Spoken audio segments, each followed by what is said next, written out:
Okay, here we go. Home Depot, Walmart, Target will report quarterly earnings this week. And they are all in our top 30 selection, all right? These three companies. Retailers will share more insights about spending patterns and investors weigh conflicting factors such as high food prices and low unemployment. Economists at Bank of America, JP Morgan Chase recently scraped calls for a recession. So it looks like there might be a turnaround, and I zoom in further here. So this is the part we need to understand about consumer spending. Inflation right now latest at 3.2%. Interest rate 5.25%. We took a breather and we experienced that on the day when they announced the inflation data 3.2%, the three indices turned green. So the market has accepted it. Wow, the market is able to accept that, okay, right now we can take a breather, and then hopefully the FOMC will not continue to raise interest rate. And we are already talking about cutting interest rate by March 2024, right? So that's the backdrop, and which is summed up in this paragraph here. Cooling inflation, rising interest rate, and pandemic-induced jolts to the way people live, work, and shop. And as a result, it's tricky to predict consumer spending. So this whole thing about consumer spending, it depends on how Walmart will release the results. So we have a chance to play it tonight. So I'm going to come down to this part here. As the biggest US retailers gear up to report earnings, here are 4 reasons why consumer spending and those company sales have become harder to predict. Inflation is cooling, but necessities are getting more expensive.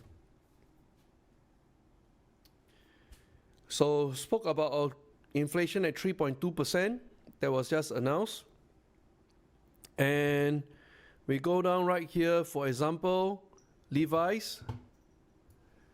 The company will reduce the cost of about half a dozen items. More price-sensitive shoppers typically buy those items. But it doesn't tell us much about Walmart.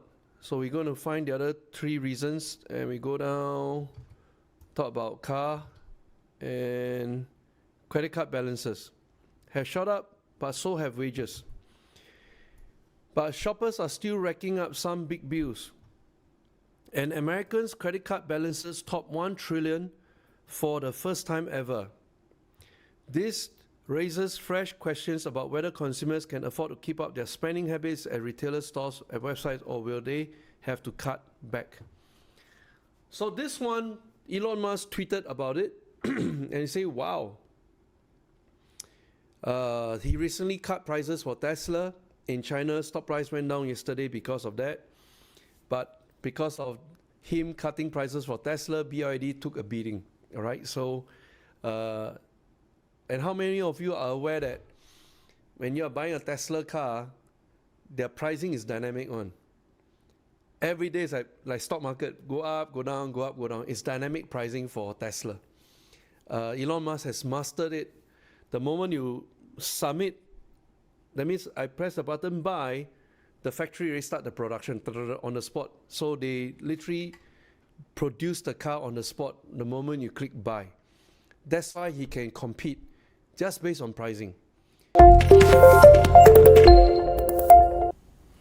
Hi, thank you for watching. If you enjoyed the way I go about performing analysis, connecting the dots, then I want to invite you to our upcoming Cozy Live Trading. This is a full-scale 5-hour session, and what we do is this. We always cover the past 2 weeks, what the key events have happened in the stock market, and we also cover the next 2 weeks. So together, coming to the Cozy Live Trading, you enjoy 1 month of complete knowledge whereby we connect the dots, perform the analysis, and then we fire off the trades. So join us really soon in the upcoming Cozy Live Trading. Go below right now, click to register, and I shall see you in the class. Thank you. Goodbye.